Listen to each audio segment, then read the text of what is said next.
आज षटखंड नागम का अवतरण दिवस है। अगर अपन ये कहें कि जिस षटखंड नागम के आधार पर इस भरत क्षेत्र में वर्तमान में कर्म सिद्धांत और जीव सिद्धांत जीवंत है और जयवंत है, तो उसका अवतरण दिवस एक प्रकार से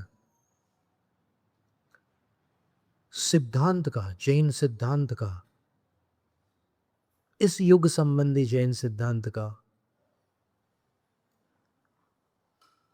वर्षवर्धन दिवस और भक्तों का हर्षवर्धन दिवस है। क्योंकि ये श्रुत पंचमी पिछली श्रुत पंचमी में एक वर्ष की वृद्धि लेकर के आई है, और इस वर्ष जिन्होंने भी कर्म सिद्धांत जीव सिद्धांत का स्वाध्याय किया है उनके ज्ञान में वृद्धि हुई है, और ज्ञान में वृद्धि होती है तो आनंद में भी वृद्धि होती है, इसलिए हर्षवर्धन दिवस ही है।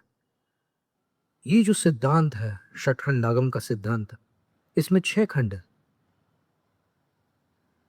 पहले खंड का नाम जीवस्थान है, दूसरा क्षुद्रक बंध, तीसरा बंध स्वामित्व विजय, चौथा वेदना खंड, पांचवा वर्गणा खंड और छठा महाबंध। तो इन 6 खंडों को मिलाकर षटखंड आगम कहते हैं। और षटखंड आगम की सोलापुर से प्रकाशित जो पुस्तकें हैं वो 5 खंडों पर है, तो वो पंचखंड आगम है सोलापुर से प्रकाशित। और जो छठा खंड है वो भारतीय ज्ञानपीठ से प्रकाशित महाबंध है, उसकी 7 पुस्तकें हैं।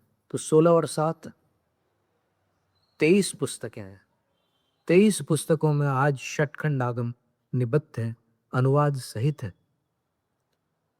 और उसकी जो श्रुतावतार कथा है उस पर पूरा एक ग्रंथ है, श्रुतावतार, इंद्रनंदी आचार्य द्वारा विरचित है।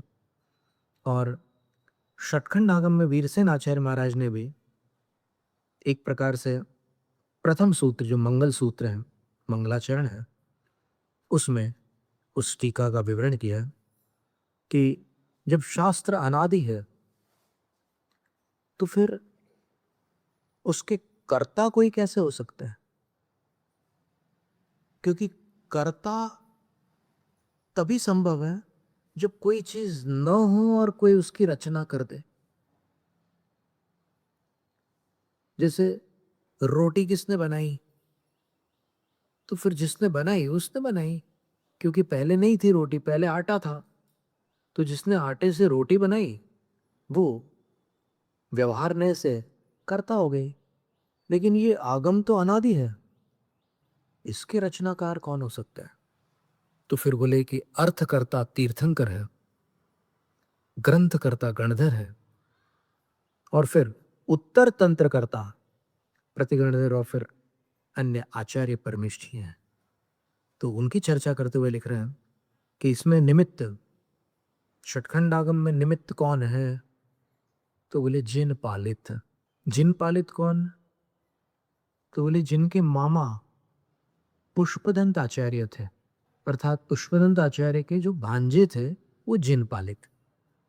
वो कैसे निमित्त बन गए? बोले पुष्पदंत आचार्य महाराज को ऐसा लगा कि अब मेरी आयु अधिक नहीं है, तो फिर उन्होंने 20 प्ररूपणा के कुछ सूत्र रचे और जिन पालित को मुनि दीक्षा देकर उनके हाथ से वो सूत्र अपने गुरु भाई आचार्य भूतबली महाराज के पास प्रेषित किए। फिर आचार्य भूतबली महाराज ने आगे के ग्रंथ की रचना की और षटखंड आगम की रचना संपन्न हुई।